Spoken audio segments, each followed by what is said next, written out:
And good morning. Welcome to the Saturday Morning Huddle. Kenny Roda alongside John Bozeka. Week number 8 in the books, and we're going to break it all down for you here this morning on the Huddle. Some crucial games last night, exciting games last night. We've got highlights from various games that we were at that we covered on the different platforms at WHBC. We've got coaches coming in this morning to join us, John Bozeka. We got players coming in. We got our Marianne Donuts Sweet Play of the Week, the Community One Credit Union Player of the Week. We are jam-packed in the next hour. We are.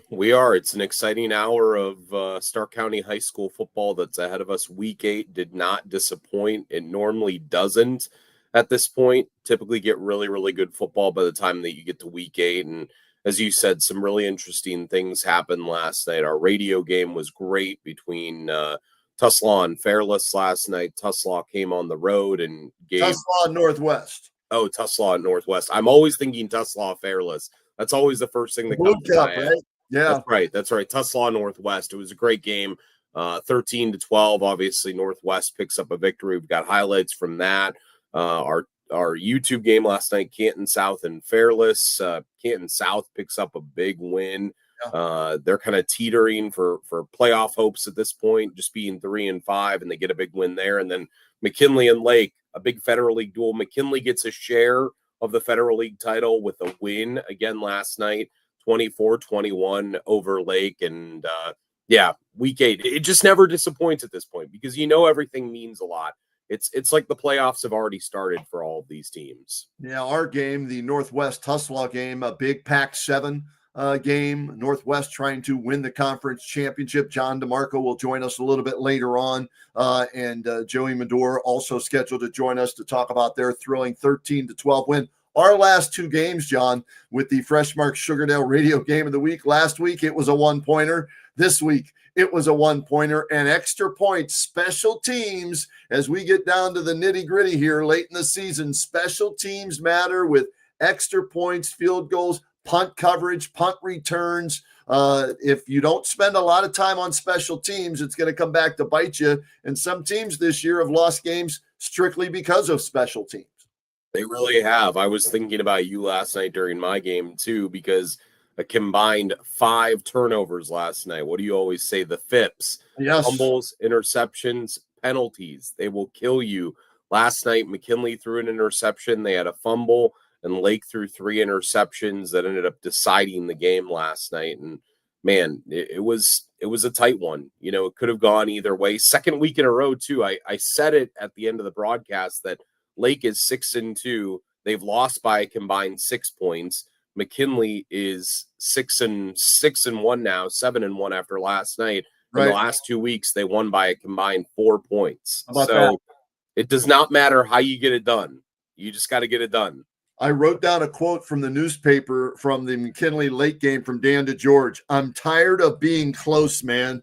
And I understand that. I feel for Dan and the injuries they've gone through and everything.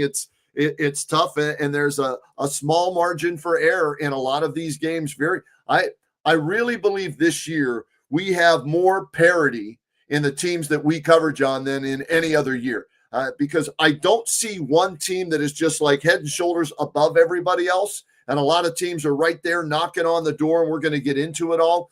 So that's why this season has been so exciting. And what else is exciting for us is the fact that we get to bring you the Saturday Morning Huddle every Saturday morning live here at 10 a.m. And then you can rewatch it if you miss it live on demand, right on our Facebook page and on our YouTube channel, but also Sunday morning at 10 a.m. on Rock Entertainment Sports Network as they rebroadcast the Saturday Morning Huddle right before their Browns tailgate show. So check that out. And thank you to all of our sponsors. AkronAutoAuction.com. Marianne Donuts will have the Sweet Play of the Week coming up shortly. But AkronAutoAuction.com, I went and did my first live auto auction with Chad Bailey, the owner, and it was an experience. Check them out online at AkronAutoAuction.com. We love Marianne Donuts. Nothing better, right, than waking up with a donut on a Saturday morning with a hot coffee or a hot chocolate or a cold coffee, whatever you prefer. So thank you again to Marianne Donuts.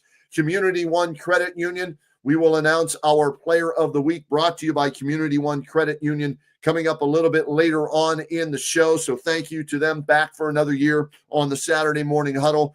D. Hoff Realtor, Ty Colucci, and Dirty Hands Excavating and Restoration. All of these sponsors mean so much to us because we want to give you the most complete coverage of your team and all the teams in and around Stark County. So thank you again to our sponsors, and thank you to Old Carolina Barbecue, Brian Bailey and Company, as we hand out our Old Carolina Barbecue Player of the Game for all the games we do, and those kids get a $25 gift card to go chow down at my favorite place when it comes to barbecue, Old Carolina Barbecue. You know, Kenny, we talked about it last night that, McKinley had such a big opportunity going at home against Lake. And you just said it. That's a great quote from Dan DeGeorge about, I'm tired of being close, man. Yeah. Later on, too, hopefully I'm going to try to upload it while we're doing the show. But I got a video of, and I'll just tell people about it. But last night, Dan was playing catch with his son, Ty, before the game. Okay. They were on the field. I told them they had their Ray Kinsella, John Kinsella moment from Field of Dreams. And he did tell me, Dan did tell me that Ty is hopefully just a couple weeks away, that he's ahead of schedule, and that would make a big difference for them. I was going to say, though, we've had issues with the video with head coach Renzi Parnell and McKinley. And I told Renzi last night, I was like, we got to get this right. We got to get this right. And I told you this morning, they're going to get it right. And sure enough, there they are. Look at what we see. Look at these boys. Well done, Coach. Good to put a face to the voice that we always hear on the Saturday Morning Huddle for all of the fans out there that have watched with us. How you doing this morning? I'm doing good. Thanks for having us. I told you. Yep. Kenny was like, we gotta have stuff ready. You never know. You can't assume. And I was Coach, like, I think as a coach, you always have to have plan B just in case. So I was telling John, just in case, have those still ready to go. But here we are, bright and early, your smiling face, and tell our viewers and listeners out there who you brought with you this morning. This is QB1 Trent Hayden. How we doing? How's it going, Trent? Trent, I mean, come on, man. A big win last night in a Federal League game like that against Lake. What was the game plan going in, and how did you feel you and the offense executed for your head coach? Yeah, I mean, I thought we prepared well throughout the week. I thought we had one of our better weeks of practices. I think we're building week to week and better every week. But yeah, we watched our film, we studied up well, and I think we for most of the game we got what we thought we were going to get, and for most of the game I think we executed well, other than a couple big mistakes. Coach, the game last night was so back and forth, and you guys are able to hold on at the end. Take me through the defensive effort that your team had. It seemed like they were on the field a lot, not in a bad way, but just because Lake was having those long time consuming drives. Tell me about the team's defensive effort last night. Yeah, I mean, I thought we had some big moments where we stepped up, but hats off to Lake. They did a good job of keeping us on the field, to be honest with you. They converted on some third downs. They were to run the ball at times and keep us on the field. So hats off to them. I thought we did a pretty decent job of stepping up in some big situations, though. Coach, as I look at your last two games, we did your game last week. John did your game last night. 2 wins, 4 points separating you from those two teams over the last 2 wins. What's been the key in these close games where your kids seem to find a way to pull it out as you've won 6 in a row now? Yeah, continuing to believe, and then also learning how to make adjustments within the game. So those type of things you got to be able to do to win a tough football game. Brent, I know last night that first drive, you start the game off, you throw an interception on the first drive. I could see the disappointment on your face. What did you do to put that behind you and have the game that you did from there on out? Yeah, I mean, it's something you have to do. It's something I've learned over the years of playing. The worst possible thing for a team is having their quarterback down mentally, and that's I try my best to not let that be a factor and just keep moving forward, and that's I think what contributed to part of our win.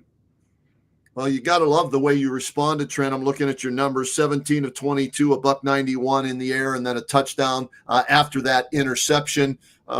I always like to give the quarterback an opportunity to give some praise to the guys who keep you clean and keep you upright and allow you to do those things. How'd you like the way your O-line played last night? Yeah, I think a big thing was one of our linemen going down, and then different players filling in. I think we preach that throughout the week, being ready to certain players, and I'm always proud of them, but I'm especially proud of the guys that came in and filled their role. Coach, I want to ask you about this young sophomore tailback that you have. He's on the screen right now. Kylan West. What makes this kid so special? Yeah, he's got a special talent, man, and you can see his acceleration is beyond his years. And he's just getting started. He's only a sophomore. He's going to get better and better. But we trust him, we believe in him, and he responds every time we put the ball in his hand. Brent, for you, how nice is it to have a guy like that that's a mate in the backfield that you can just depend on, that he's going to make a play? Yeah. Well, obviously it's a weight off my shoulders having him run the ball. But I think the big thing that nobody sees is how bad he wants the ball. Like when he's on the sideline and he's sitting with the line watching film, like he's telling them, I need this ball. And that's a great thing to have as a sophomore. Because I know 2 years ago, my sophomore year, I wasn't, begging for the ball. And that's just a huge underrated thing to have mentally. Coach, to have a quarterback, and I'm listening to him speak for the first time, right? And I can see why when you came here from Hoban, you wanted a signal caller there that you felt comfortable with and could trust. Talk to me about his preparation, if you will, and what he does each week to get ready for that next opponent, and then how he handles the in-game adjustments and the mistakes like he made yesterday. Yeah, I mean, that's the best part, right, is he makes a mistake and he's able to throw it away and be ready for the next play. And in the game of football and the game of life, that's what you got to be able to do. As far as preparation goes, he's a leader on our team when it comes to preparation. They see how he prepares, and the team follows. So, I mean, just last week he was upset with me because I stepped out for lunch and he was trying to watch some film during lunch. So that's the type of guy I got, but it really helps us. Trent, for you being the leader of the team as the quarterback, what do you try to put out there and show to lead by example to the other guys? Yeah, I think it's just that it's putting out what I want to see in return. You know what I mean? So it's simple things like last week when we were lifting, I was warming up with something in my hand. I had a drink in my hand, and Coach Renzi got on me, and that's the stuff we need because they look to me to see what they should be doing. There's a difference between there's nonverbal and verbal leadership, and I think both are an extremely, extremely important part of being a leader. So I just try and put out what I want to see back. Coach, how about that answer? I mean, right there, right? That's what you want, don't you? Yeah, absolutely. And Coach, for you, when you get on your quarterback or one of your best players, right, doesn't that also send a message to everybody else in there? Hey, the skill position guy, the sexy players, right? The coach is getting on them. So I better step in line too because I'm next, right? Yeah, absolutely. It works that way. And the other thing is they feel accountable when he gets in trouble. Or when I'm on him, they feel that weight. And they want to step it up for him, so that doesn't happen to him. So it's a good thing. Coach, 2 weeks in a row, such close games in the Federal League. This week is going to be enough, or another just absolutely tough battle. You close with Jackson and Massillon. It does not get tougher than that. Right. Tell me about Jackson. Tell me about getting ready for this week and keeping your kids at that high level after 2 tight games. Yeah, I think that, well, first of all, Jackson is a very good football team, explosive offense, well coached. So it's going to be tough. A lot of good guys over there. But as far as keeping them there, I mean, it's week to week. I think the close wins will have helped us, to be honest with you, understand the importance that we got to put on these games. And it's also helped us get better at fighting. It's good to win a close game. You got to learn how to win those close games. You got to learn how to have a fight. You got to learn how to battle 4 quarters and not just a half. So all those things have built up to, our next game, and that's going to help us out. All right, Coach. I've talked to a number of McKinley players from over the years, right? And they tell me this to a T. The toughest game to play is week 9 because everybody's looking ahead to the rivalry in week 10, that, it's a trap game. How will you as a coach, along with your coaching staff, make sure that your kids aren't looking ahead to try and snap that 9-game losing streak against Massillon in week number 9 when you're not even playing them? Yeah, I think that, well, first of all, we've been preaching 1-0 since the beginning of the season. Second thing, I think games like these last 2 games we played make it easy, right? I mean, we could have easily lost those games. And, that helps us out as a staff, and it helps the team's mentality out. And they know we can't look ahead of anything, right? I mean, we just played, like you said, we just won 2 games by 4 points. So that helps us. Trent, what do you have to do during that time to send the right message, to be the right leader in those moments, knowing that this is a trap game? Yeah. I think the key is just keep doing what we're doing, because I think the second that we start changing what we're doing is when we start to look forward. And so I think keep working. Like I said earlier, over the weeks, I think we've been building, having better practices. And I think the key is just keep building and worry about, week 9. Coach, I've been impressed with your team from the standpoint of building the culture that you wanted to build, right?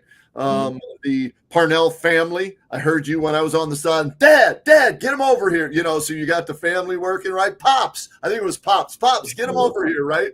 Okay. But building that culture, are you happy with the philosophy that you wanted to share with them and the kids grasping it now through 8 weeks going into the most important part of your season now?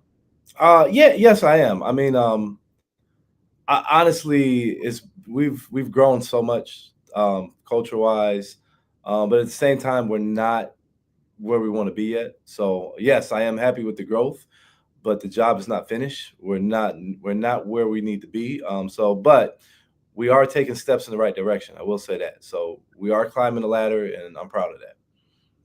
Coach, you and I were talking on the sideline before the game last night. We're both Akron guys, and you spent time under Tim at Hoban, a lot of time there, but you were coached by a great coach at Garfield and Bill McGee. What lessons do you take from those guys that you've applied this year in your first 8 games as head coach? Yeah, I mean, some of the stuff we just talked about, the culture and how you build it.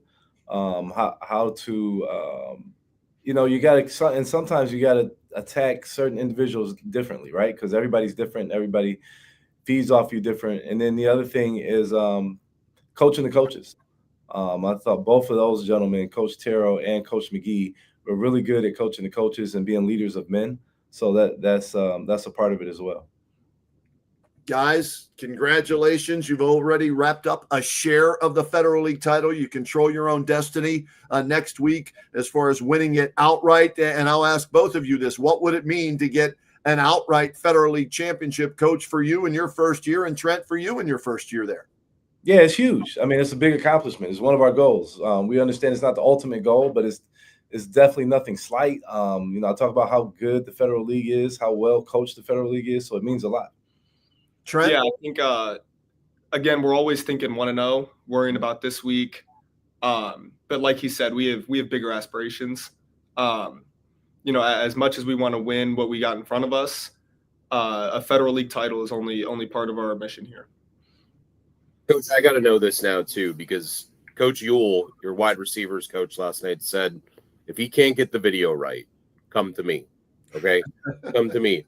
How did you get the video right this morning? Yeah, I was doubting you, Coach. I'm sorry. I admitted I was doubting you. No, it's exactly what I said. It's the Wi-Fi. The Wi-Fi blocks me from getting it. So I used my phone hotspot, and it jumped right in. There we go. Look at that. He didn't even need an assistant. The assistant wanted to change the play.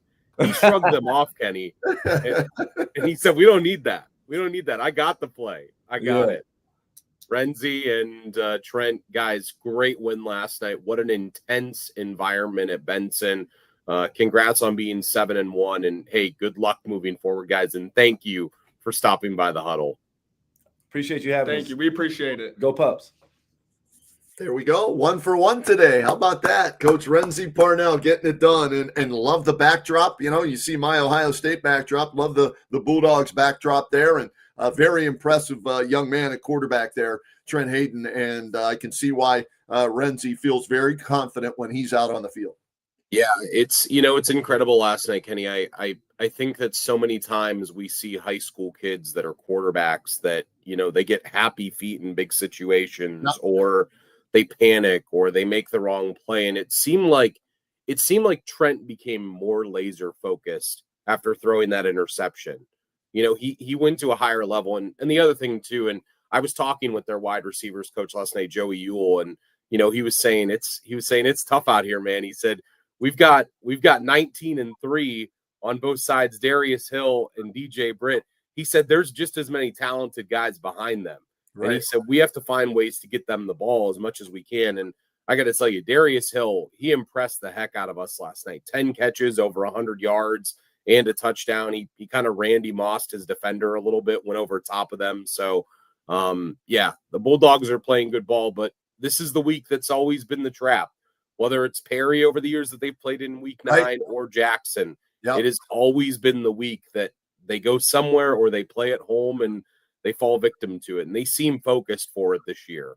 All right, let's move along to the game we had last night at Smilex Stadium. It was our Freshmark Sugardale radio game of the week, and it was a thriller, 13-12. And joining us right now is the outstanding head coach for the Indians, John DeMarco. And Coach, who do you have with you today?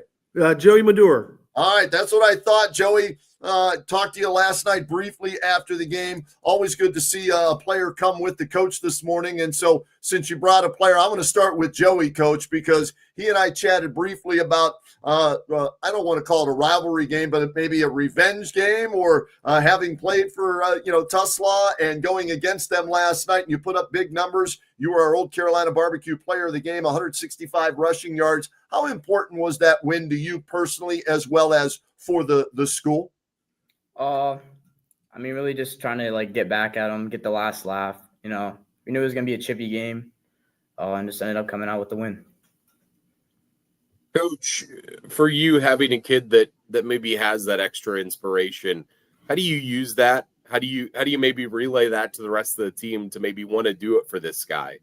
Well, we talked about that last Saturday when we got together for the first time, that this team's probably going to come in with a little chip on their shoulder and a little nasty, because not only we got Joey, but Logan Allman came from Tuslaw also. And I said they're going to be a little chippy and want to get after us a little bit. So we, if nothing else, we need to do it for these two. They've come into our program and just fit right in beautifully. They do a great job of leading. They're the hardest workers we have. Tuesday, Wednesday, Thursday night, they're out there just you watch them on Friday night, but they're like that through the week. And I said we owe it to these two guys, if nothing else, to motivate ourselves, have a great week of practice, and come out and have a good game. All right, Coach, let's go back to last night. You and I chatted. It was a 6-6 game at halftime, right? And I lost you going into the locker room at halftime. There's your touchdown pass to Lazarus to score the first touchdown of the game. I lost you going into the locker room, so I grabbed you coming out, and I said, what did you say to your team? And you talked about effort, that you didn't like the effort that they were playing with in the first half. Did you see a big change after you passed along that message from last night? Well, I don't know if I was necessarily disappointed with their effort. I just thought Tuslaw had more effort. Okay. I thought our effort was about the level that we had been playing at. I just thought Tuslaw brought it to another level, and I wanted us to reach their level. One of the difficult problems of last night's game was we had actually 5 possessions in the game outside of the possession where we ran the clock out after the onside kick. And we had 2 possessions the first half and basically 3 possessions the second half. We just had trouble getting into a little bit of a groove. They took the ball and they just grinded it out and just took up a lot of time, not necessarily on the clock and just time-wise. And you're standing on the sidelines, it's hard to get in a groove offensively. And when you get those third down plays on offense, you got to convert, because it might be a while before you see the ball again.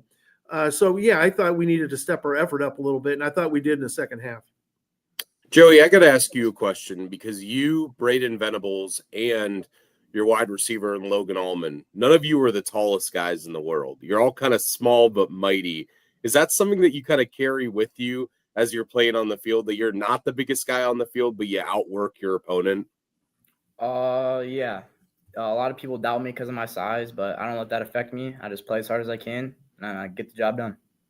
And coach, how nice is it when you have a hard worker like that and the way he runs in a meaningful game like that? I think you gave it to him 27 times last night. And like you said, you didn't have that many possessions. So if it ain't broke, don't fix it. Go to the guy that's churning up the yards and the clock. Well, as we like to say, all of the guys up front were playing 27 times plus. Okay. So, that's his job, handing the ball 27 times. And, I've been known to do that a few more times if we need to be. And if last night was the case, we'd have done the same thing. It's nice to have a guy like that could take on that workload and just gets better as the game goes on.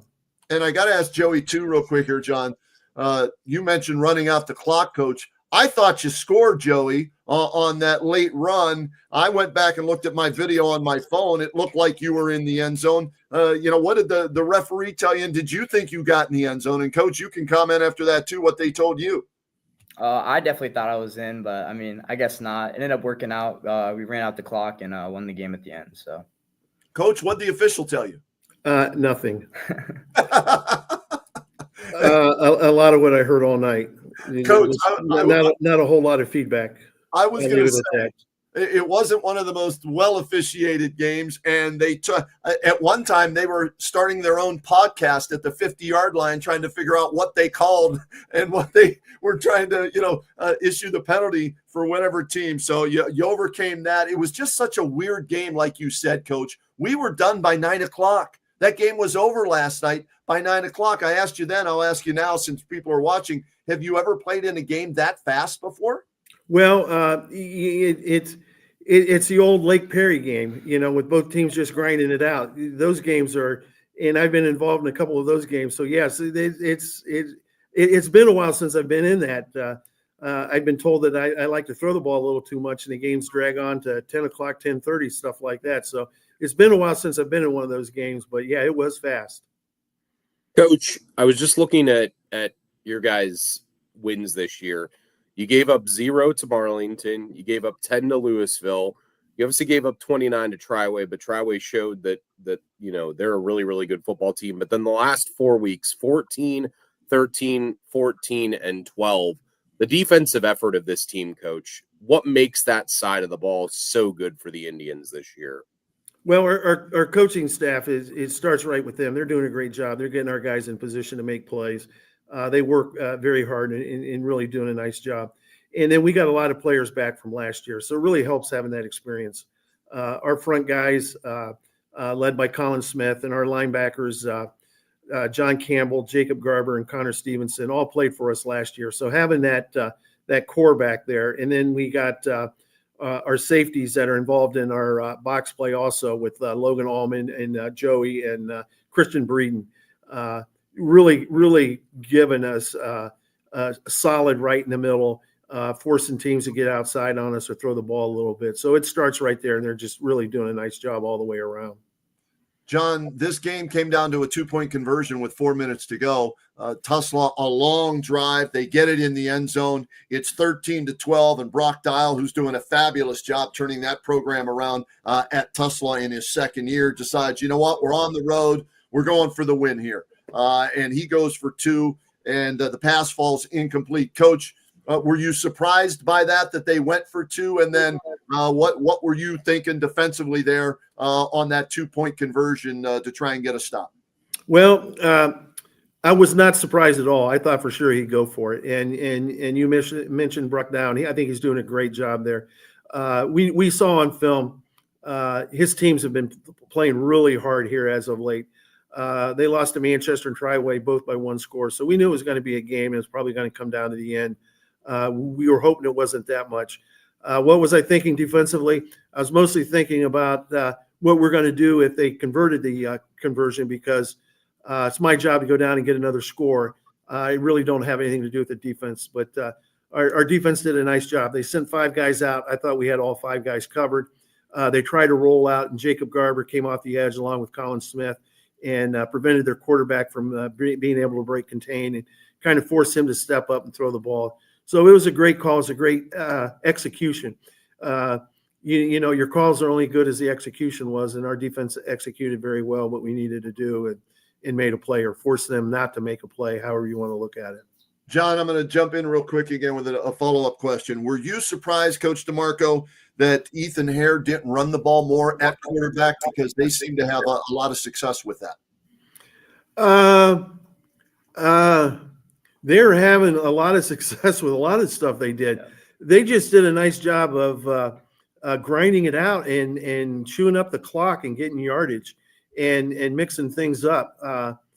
I might have been a little surprised that they went to their spread package on the extra point as opposed to their full house package that they had, because we're having some trouble with that. But, you know, when you run an offense like that, it's hard when you have to get 3 yards on a play, whether or not you could get it or not. When you have 4 plays, which is what they were taking, 4 plays to grind out a first down, you got a little leeway in there for having an off play or something like that. So I don't know. It's a tough call offensively. You're going to stay with that, or are you going to spread it out and try to get guys in space? Kenny, you know, something that we've forgotten to do so far here is that we don't just have Coach and Joey with us. We have a player of the week with us, don't we? Absolutely. The Community One Credit Union All right. player of the week, Joey Madore. Coach, this kid, we talked about him early, but, you know, coming over 1 year in, and he seems to be such a leader already. What does that say to the rest of the guys that he's kind of, you know, for lack of a better way of saying it, taking the ball and run with it? And that's kind of funny to say for a kid that's your running back. Well, he never came in and first got here, started touting about what he's going to do and all this other stuff. He made it an effort for him to fit in and not the guys to fit in around him.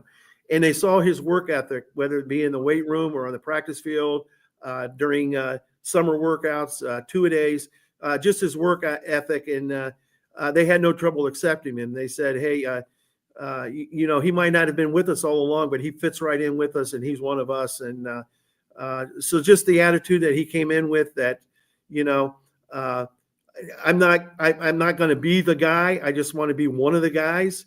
And I'm just going to work as hard, if not harder than everybody else, and show them that I just want to be a part of this.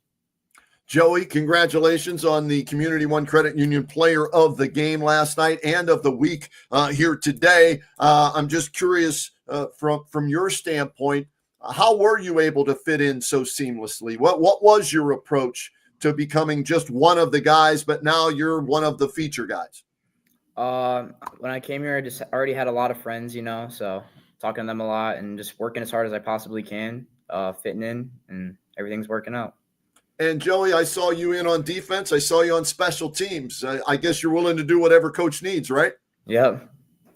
Coach, how nice is it to have a Swiss Army knife like Oh, that? it's great. And, you know, we're Division IV school. So, you know, we ask all of our guys to do that. And they're more than willing. You know, Logan doesn't usually take a play off. And, you know, we got a few guys like that. They're just willing to go out there. Colin Smith plays every down for us on both sides of the ball, gives us great effort. And we got a lot of guys 1.5 ways that got to sub on the other side and play special teams. And they're willing to do it. You know, it's their senior year. They want to win and they want to go out as a winner, and they're willing to do whatever it takes to get there.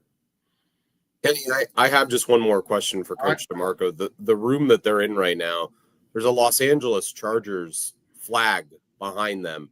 I always love asking the coaches and the players what's going on behind them. Coach, why Los Angeles Chargers? Are you a big Justin Herbert guy? Well, I would like to tell you what's going on, but I've been having trouble. The last couple of times I've got on, I haven't been able to get the camera to work. I haven't been able to get internet access. I think I've been in every building in the district trying to find Wi-Fi. When Logan and I were on a couple of weeks ago, we were actually sitting in the parking lot of one of the buildings in folding chairs just so that we can get an audio.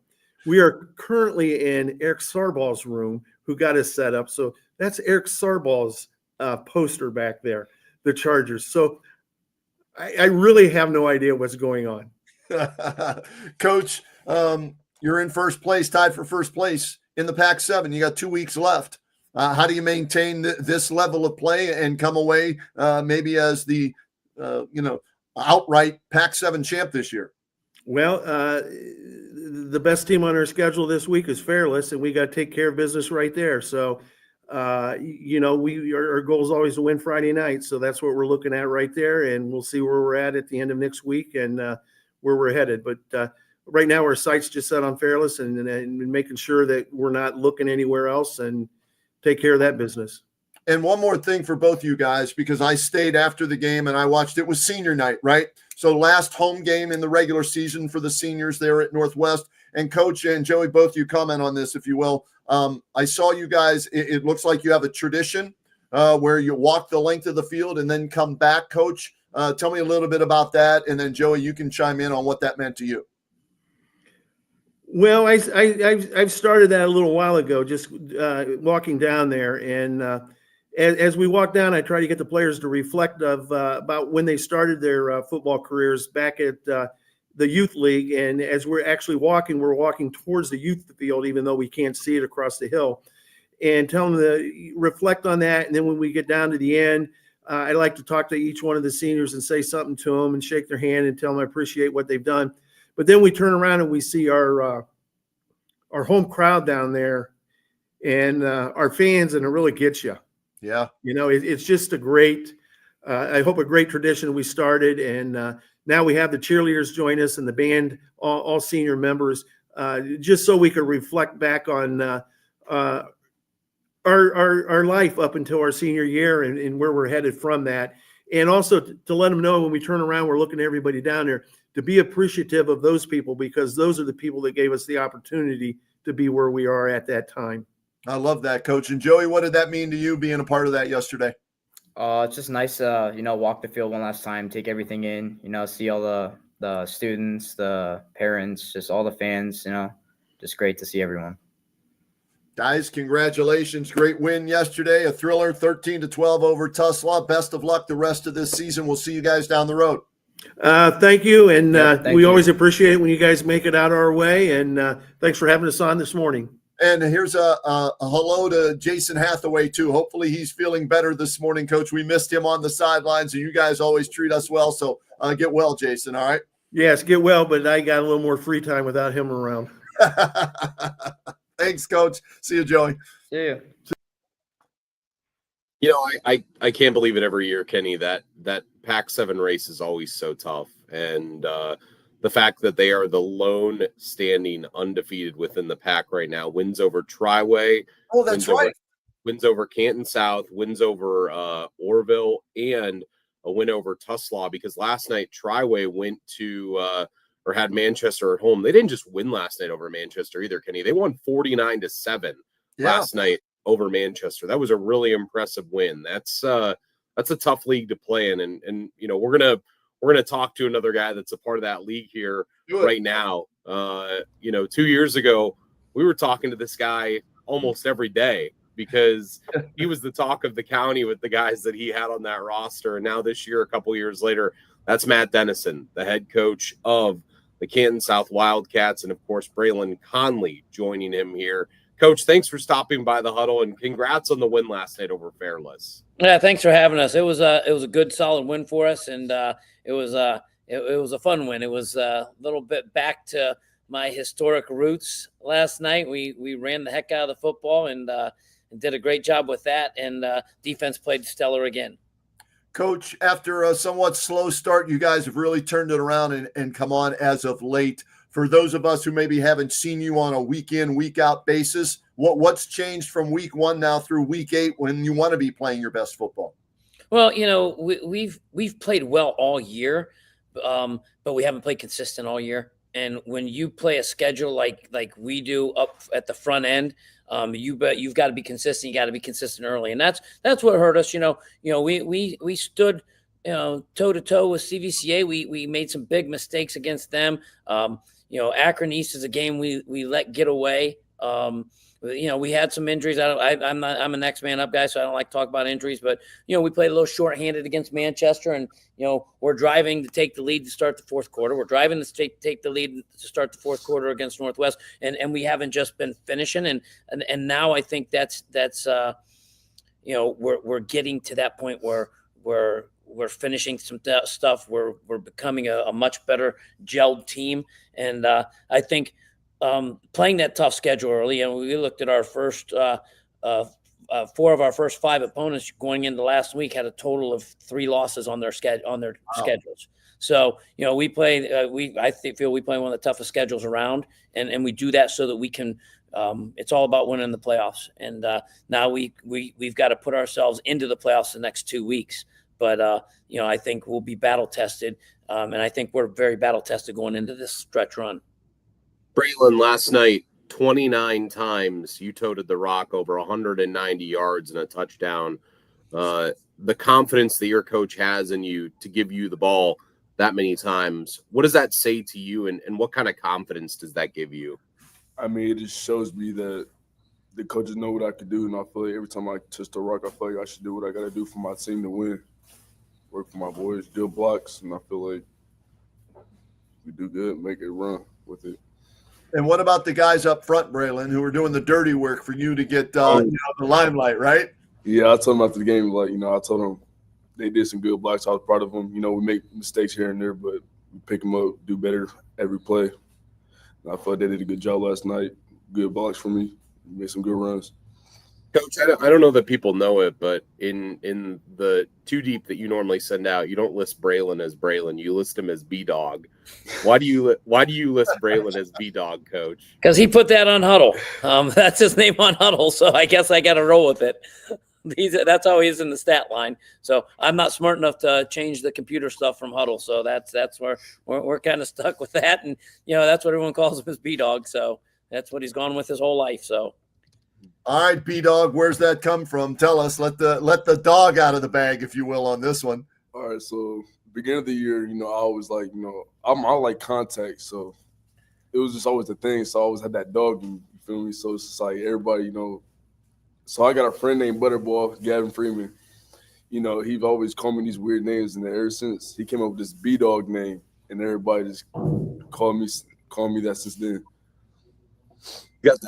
He's got that dog in him, Coach. That's right.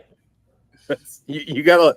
Hey, but all joking aside, those are the guys you want in your foxhole, right? Like you want the guys that have that dog in them, right, Coach? Absolutely. We talk about that a lot. And we at Canton South are not known for being like a physical team. And that's what I like to pride our team on. My whole career, I've liked to pride on toughness. And we're developing that toughness here at South. And, we played really good defense last night. We running the ball very effective. I mean, last night was, we threw the ball 8 times. And that's we were 6 for 8 for 100 yards. But we ran the ball effectively, and we ran the ball like we really had this. It was a perfect night for me. It was kind of cool because my dad and mom were able to come, and I don't know how many more games they're going to be able to get to. That might have been the last one they might ever be able to get to, and to run the ball the way we did and run ISO and power. That was kind of nice because he was standing down there in the end zone. And it was the type of football he liked. And Braylon, for you, knowing that you're going to be featured like that, and as the game goes on, you continue to be featured. Take us through what it's like to maybe be in that zone, right? This is your game to go out there and do what you did last night. I don't really have much to say, but I feel like once I have that mentality, I feel like letting the team, we get down a lot sometimes. So I feel like me doing my job, I feel we're going to pick up. I always motivate my teammates.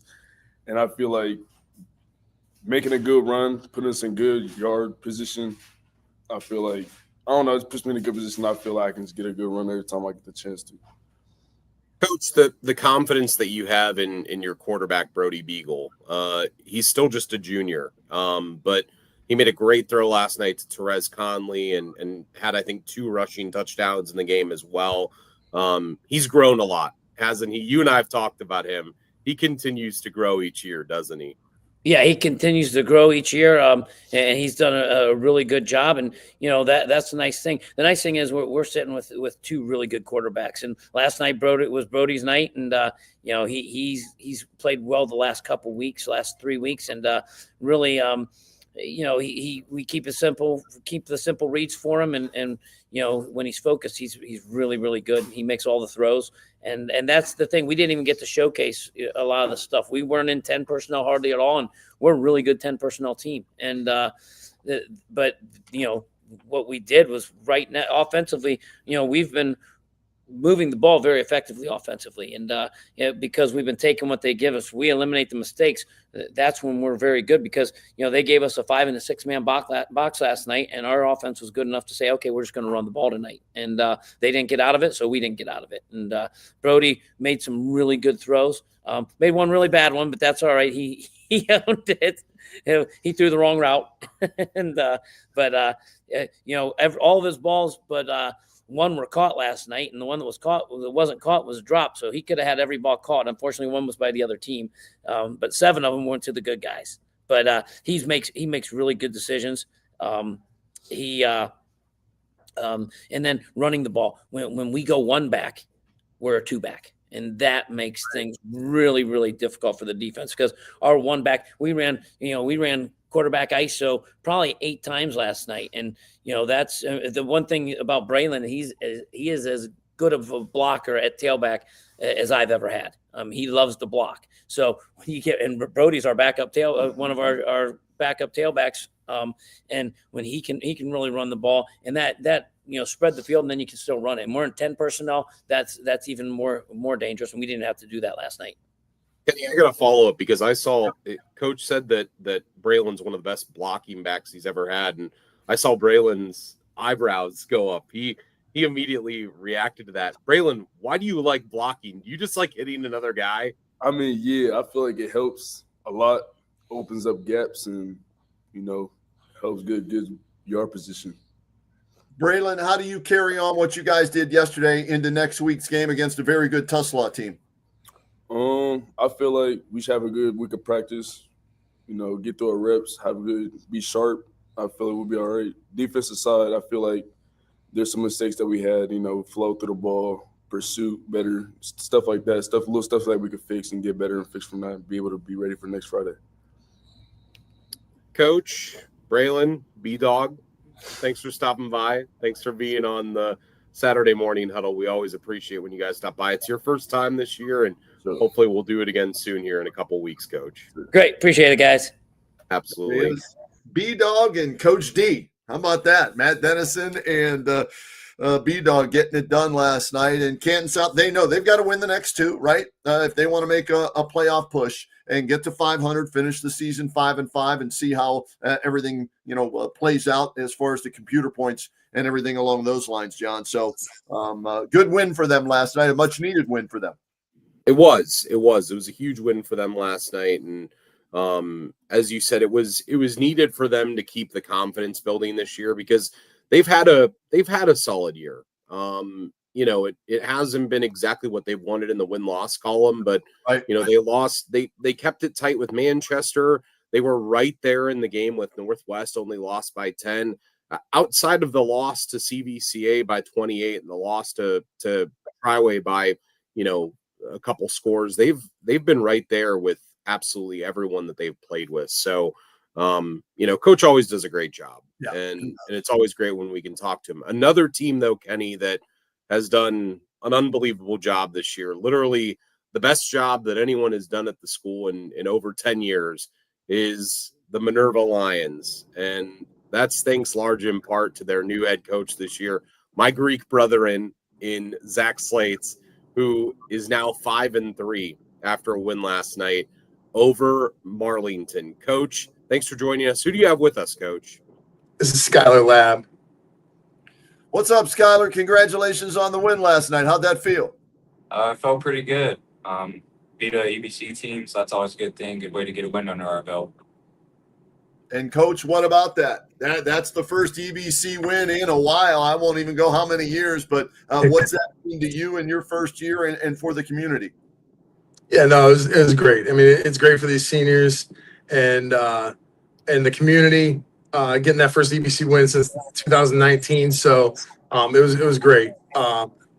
Getting that off their shoulders and being able to get one under our belt, it was great. Getting the 500 for sure, getting the 5 wins, that's great. And we got another week this week, so another EBC team, and it's tough, and they're all tough teams, and we got to get back and prepare. Coach, this team, this story that you guys have had this year, I was talking to your assistant coach Tim Wolf when I was there a couple weeks ago, and he said that winning that first game earlier this year against Crestwood was as special a thing as he's experienced in his career. For you, what has this been like on your end? Has this matched anything that you've done in your career? Yeah, I memean, this is unbelievable. I mean, coming in here in February and getting with the team, and it was like, oh boy.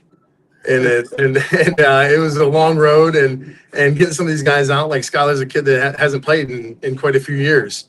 Coming out as a senior, it's not always easy when you're playing other sports and doing other things. And I commend some of these guys that came out and are helping us and doing a great job. The senior leadership has been great. They've been bought in.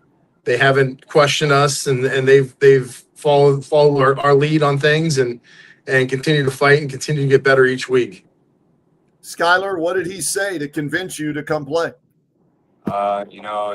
He told me he needs someone to play defense, and I was all for it. Coming out, I didn't really know what I was stepping into. I was kind of just being told, what I need to do, what my job was, and I'm the type of guy that if you tell me something I need to do, I'm gonna do it. So I came out and gave it all I had, and just put my best foot forward for him. Skylar, you're not the only one that came out this year. Again, Coach Wolf and Zach, you've told me about this, but you and your basketball teammate Owen Schick are both out on the team this year, and you haven't played ball in a while. You're going to get toughed up a little bit and roughed up a little bit with basketball on the horizon for Coach Hart. What was it like to have another teammate come with you and be part of that, Skylar? That was a really big factor to all this kind of playing out how it did. All of us were kind of shaky on it at first. We were like, are you going to do it? Are you going to do it? And once we all came together, we're like, all right, you know what? If we're going to do this, we're all going to do it. We're going to come out and do it. We stick to it. And I think that's a really big reason why we were able to kind of glue ourselves together and stay in this position. So, and it's all working out. So I'm glad we did it. Zach, I don't know, man. Sounds like a political career might be in the offing somewhere down the road. If you can convince kids like that to come out and even what you're selling, what about that down the road? Yeah, I don't know about that. I love me some politics, but I don't think that life's for me. They've been great. Coach, being 5-3 after this team hasn't experienced winning in so long, what has that been like to see the kids experience that? Because ultimately that's why you're in this, right? Is to better these kids' lives and to teach them lessons. What has that been like to watch them experience that, Coach? Yeah, I mean, seeing them grow as individuals is the most rewarding part, and the wins are great. The wins are a byproduct of what we're trying to teach these kids. And I always tell them, like, the scoreboard, that's not what we're going to talk about. We're going to talk about doing the little things in life. And all this stuff, if you don't do the little things in life, you'll never get that promotion in a job. You'll never be able to find a wife. You'll never be a great father. You'll never be a great husband. So if they learn that at a young age and through sports, and that will set them up to be great young men, great men as they get older, great fathers, and things like that. So just paying attention to the little things, the details, and they know that we're bought in as coaches and we're doing everything we can. It's easier for them to follow that. So just preaching the little things and moving on, and bad things are going to happen in football, bad things are going to happen in basketball, bad things are going to happen in life. It's going to be how you respond and how you react and what you do to that adversity that you face. Happy to have with us Skylar Lab from Minerva, their head coach, Zach Slates. They beat Marlington 7-0 last night. First 500 season, coach, in the regular season guaranteed since 2013. I'm curious, what type of goals did you have for this team at the beginning of the season? And are you one to, check them off on a whiteboard in that and talk about them? Or is it just, no, it's week to week, we want to go 1-0? Yeah, I mean, when I first took the job, it was, hey, if we can get 2 wins, it'll be a start in the right direction. And as we got through the summer, it was like, man, I hope we can get 2 wins.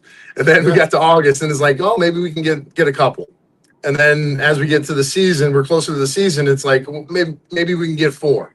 And then it's maybe we can get 5. Maybe we can get a EBC win, sneak one in there. And now it's just week to week, and it's one game at a time. And we're worried about winning the next one. So the kids have bought into that, and the coaching staff has been great. You mentioned Tim Wolf; he's done a great job with our defense with another shutout last night. Our kids bend but didn't break, and we had a ton of penalties that we had a lot of adversity with last night, and he's laughing because we watched the film this morning and saw some of them. So it was pretty interesting. Skylar, you're shaking your head and you're laughing during all of that. So, what were you thinking? Give us an idea of what it's like as a player. You're in a film session. You know the stuff's going to hit the fan because of that, and what it's like to be in the room with coach and get corrected on all of that. I mean, it kind of sucks because, there might have been a big play. We might have a 40-yard run and you get a holding call or something like that. And, it's your fault. But at the same time, maybe didn't really feel like it was, supposed to be that kind of call. But, we talk it through and, get it fixed, maybe what we could have did better. So it's not like a super negative thing. But, it's not the best feeling in the world to know that maybe you're the reason a play got pulled back or something. And that goes for everybody. Skylar, was it more exciting scoring the touchdown last night or pitching the shutout on the defensive side? I will have to say I was excited to score my first touchdown, my first varsity touchdown. Kind of came with a bang after it, though. Definitely learned my lesson about to the end zone. I will say, though, that the shutout was definitely really exciting. That really gets my blood pumping whenever we're on our goal line and these guys are really trying to score on us. They're coming out as hard as they can. There's not very many things that compare to that in life, I'll say. Coach, how rewarding has this been for you to be a part of this? I mean, to know that you've taken a program that is so proud with tradition, and even if it's just instilling it for a couple weeks, knowing that winning is back at Minerva, how proud does that make you, and what has that been like for you? Yeah, I mean, it's been awesome. It's been exciting to see these kids grow and see them have that success. And I mean, we ripped the victory bell rope the first week we rang it, so we had to put a new rope up there because it hadn't been rung very much. But no, the community's been great. Like last night, we came back after being at Marlington, turned the lights on. There was probably 100 people there watching us ring the bell when we got back. So that was exciting. Seeing the community's been great. I mean, everybody said that from the beginning, and from the moment I took the job and got here and started coming to things, it's been unbelievable. The support that the community has given to us and given to me individually. I mean, it's been great. And seeing them show up every week and be supportive and support these kids. I mean, that's the number one thing. And seeing these kids be able to find the success before they graduate. Kenny, I have one follow-up for Zach because I want to ask him about this. A couple weeks ago before we did the West Branch game, Coach, you said that you went to the VFW and there's a group of old-timers that gets together for coffee. And you said there's an old guy, he's 99 years old, named Skipper. Does Skipper talk to you after every game? We talk when I get over there. Yeah, we talk and they give us pointers. They let us know what the village should be doing to make it better, what we need to be doing in the football program to make it better. So it's good to see those guys and they love it. They enjoy it and they're soaking it in too. I mean, with the success we're having. So that's been great to see some of those guys really get involved and be enjoying the coming to the games and doing that stuff. There's a guy, Pork, that's there at the coffee club, and he's been doing the chains for 50 years here. And it was unbelievable. They awarded him a couple weeks ago for 50 years on the chain crew. It's pretty cool. You don't find that at every place. So seeing guys like that are in it for the long run and supporting through the good times and the bad times. And you've seen a lot of football, good and bad here. Skipper and pork. I mean, come on. Better than that, Coach. I mean, come on. That's something out of like Ted Lasso. You know what I mean? It's like Cheers down there. Yeah. That's I was awesome. gonna say, Kenny, we've had B-Dog Conley this morning, we've had Skipper, and we've had Pork. It's the morning of nicknames on the Saturday morning huddle.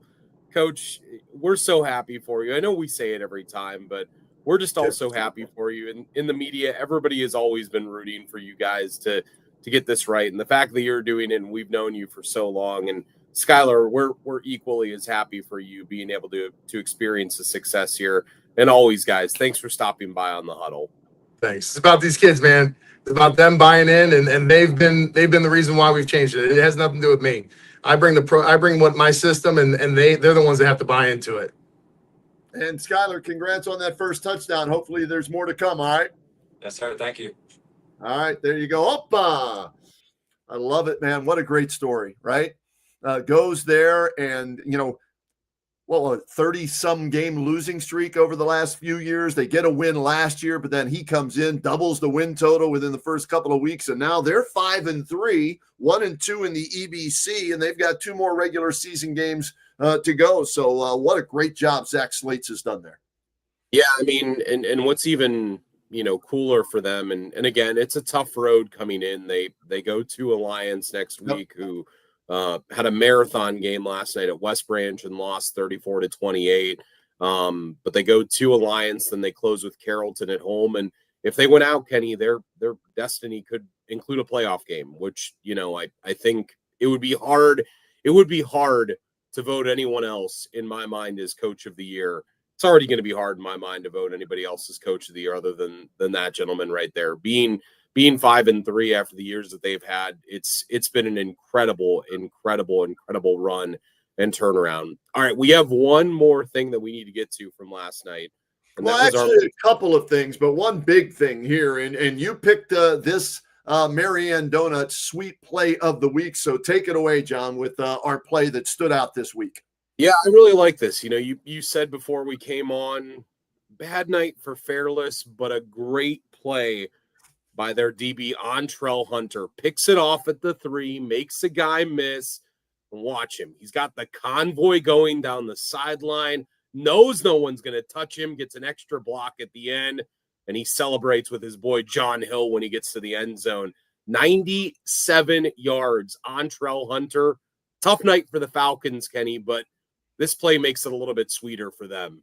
Yeah, and it is our Marianne Donuts sweet play of the week. Anytime you get a pick 6, it's sweet. But to take it 97 yards down the sidelines and have some of your buddies running with you all the way there and celebrating in the end zone like that, definitely a sweet feeling for any high school kid to have that happen to them. And read it, caught it, and then off to the races, man. Great job there. And like we said, a tough loss for Fairless, 31-14 to Canton South. But Antrell Hunter with that pick 6 for 97 yards. And throw those donuts up on the screen, too. I need to go get me some after we're done here this morning. We do. The donuts are always good. Thanks to Marianne Donuts and thanks to Danielle and the folks over there for helping to sponsor the huddle and be a part of it each week. Obviously, the Saturday morning huddle brought to you in part by them. We can't do it without them. Kenny, I was going to say, too, this early part of the pick here, this is a little Chris Berman right here, isn't it? The whoop right there. Yeah, makes the guy miss at the start. And he could go all the way, and he does. And that was one of the best plays for Fairless last night. Throw those donuts up again, John, because we got to give them some love. Marianne Donuts back with us Friday nights, hard hits, big plays, and Marianne Donuts. Nothing says football in Canton like a box of fresh donuts and hot coffee from Marianne's Donuts, pumpkins, football-shaped donuts, all the fall favorites and flavors that keep fans going strong. Marianne Donuts, Canton's game day tradition since 1947. If you've been around that long, you're doing something right. And so shout out to Marianne Donuts for being a part of the huddle. And here it is one more time, the Marianne Donuts sweet play of the week. And John, we've got to take a look in and around Stark County. So you can just roll a bunch of highlights here because I want to give some love to all the teams that were victorious and some of the other players that had big nights last night in and around Stark County. We talked about Joey Medor for Northwest. He had a big night, 27 carries, 165 yards, and a touchdown. That was Abram Lazarus with a touchdown grab there on the pass from Braden Venables for Northwest. So Northwest gets the win, a nice victory for them, and they control their own destiny in the Pac-7 of winning that outright. But how about this play? There's Joey Medor, our Community One Credit Union Player of the Week for his efforts last night. McKinley beats Lake last night, 24-21. Kylan West, 116 yards rushing and a touchdown. Trent Hayden, 17 of 22. There he is, number 7, the quarterback. $191 in the air, 1 touchdown, 1 interception. And his receiver, Darius Hill, 10 grabs for 106 yards and a touchdown for McKinley as they improve to 7-1 overall, 5-0 in the Federal League. They own a share of the title already this year. That's 4 years in a row. They can win it outright next week with a win over Jackson. Hoover, though, hoping maybe for Jackson to pull off the upset next week because Hoover's 7-1, 3-1 overall in the, or I should say 3-1 in the Federal League, 7-1 overall. They beat Perry last night, 35-21. Jack Andes comes back from the concussion a week earlier against McKinley. How about these numbers? Andes, 10 catches, 163 yards and 3 touchdowns. And the guy throwing him the ball, John Collins, 15 of 19, 206 yards and those 3 touchdowns as Hoover gets a 35-21 win over Perry last night. Jackson, speaking of the Polar Bears, thought it might be a trap game for them before the McKinley game. No, they take care of Glen Oak 21-10. Corey Jacobs emerging as one of the top players in Stark County this year after being moved from wide receiver to running back. Corey Jacobs, 33 carries, 154 yards, and a touchdown for Jackson last night. And Carter Molman in at quarterback again, 18 of 32, $152, 2 touchdowns, no interceptions. Javion McClendon had a nice game for Glen Oak in a losing effort, 11 carries, 51 yards, and the score. Sergeant Hulka, as I like to call him, the big toe for the Green Bulldogs, Tyson Hunka, their quarterback, continuing to put up big numbers, 133 yards rushing yesterday, John, and a touchdown. He also threw 2 touchdown passes. Gabe Stouffer in a losing effort as Green beat Louisville 27-14. Gabe Stouffer, 2 TD runs and 140 yards passing for the Leopards. Massillon, now 5-3. They beat Cornerstone Christian out of Texas. Final score there was 45-20. Manny Patterson, 5 of 8, throwing it for 71 yards and 2 touchdowns. He also ran for a touchdown. 2 100-yard rushers for Massillon yesterday. Anthony McMullen, 23 carries, 130 yards and a touchdown. Christian Culler, 11 carries, 102 on the ground, and 2 TDs. And we got to give some love to Jaden Williams, one of the best defensive players in Stark County. 11 more tackles, 2 sacks yesterday for Massillon. Other games, we just talked to head coach Zach Slate's Minerva 7-0 over Marlington. Skylar Lab with the game's only touchdown. But how about Timothy Kirkpatrick? 24 carries in that wing T offense, 187 on the ground. First 500 regular season for Minerva since 2013. They are guaranteed to be at least 500, and their first EBC win since 2019. So Zach Slate's doing some great things there for Minerva. Canton South beat Fairless 31-14.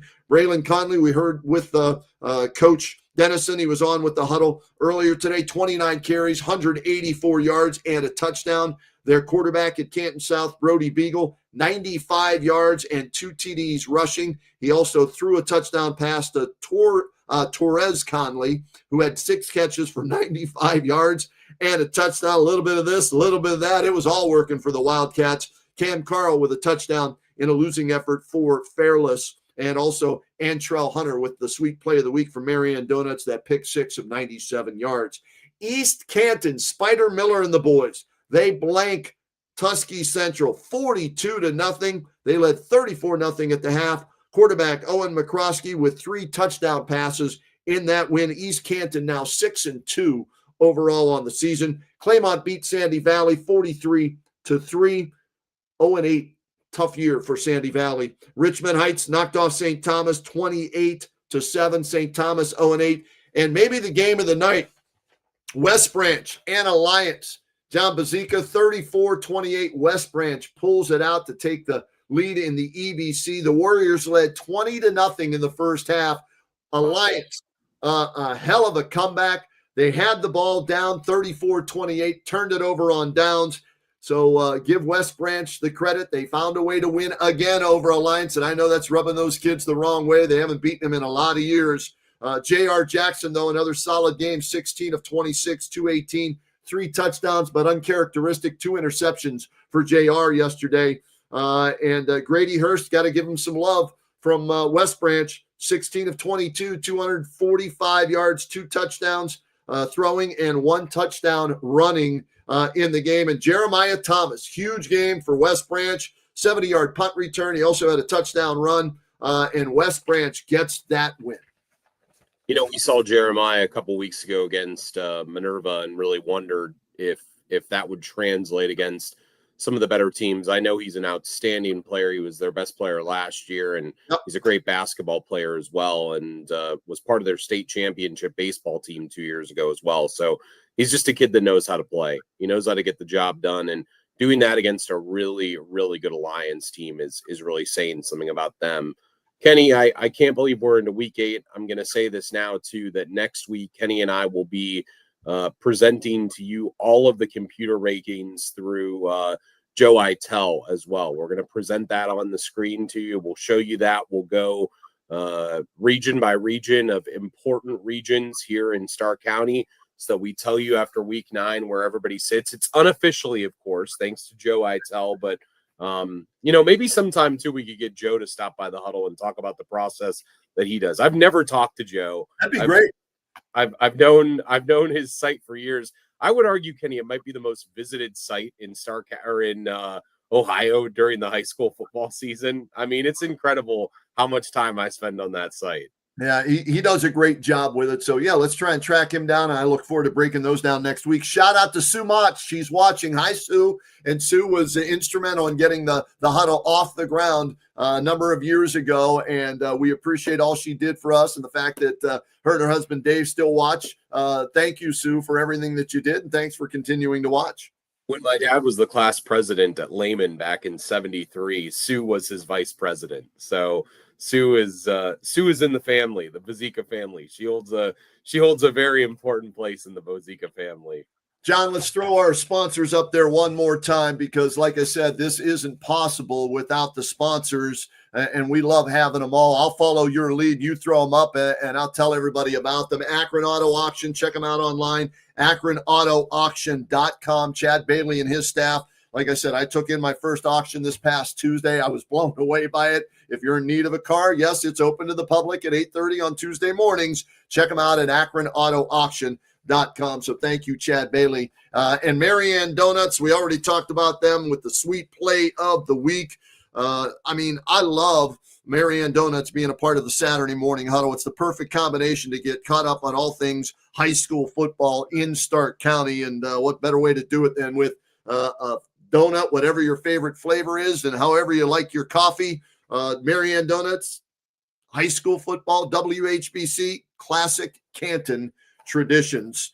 And Community Credit Union, Community One Credit Union, we love that they said, yes, we want to be a part of the Saturday morning huddle, and we want to sponsor the player of the week. And there it is for this week, Northwest senior Joey Medor, 165 yards rushing and a touchdown, played offense, defense, and special teams. And when it comes to money, Community One Credit Union is always on your team. They've got the plays that make life easier, from loans to checking, online banking, mobile services to youth accounts, everything in between as well. Community One Credit Union, where community comes first. Membership open to everyone in Stark County. And again, our Community One Player of the Week, Joey Medor. So thank you to those sponsors. And John, you can take the next two because they are new to the huddle this year, but just as important. Yeah, Ty Colucci, the folks at DeHoff Realty, we couldn't do it without them. You can reach out to Ty, 888-315-3570 if you would like to call him, and whether you're buying or selling your home, he'll be able to help you out. You could also email him at the email on the screen right now. But Ty is a big supporter of high school athletics in the area, as is DeHoff Realty. Could not do it without them. If the name sounds familiar too, it should. Carson Colucci was a relative of his from a couple years ago at Fairless. And then, hey, Dirty Hands Excavating and Restoration LLC. Brandon Carl has been getting his hands dirty for a brighter future. And his son Cam this year has been getting his hands dirty a lot.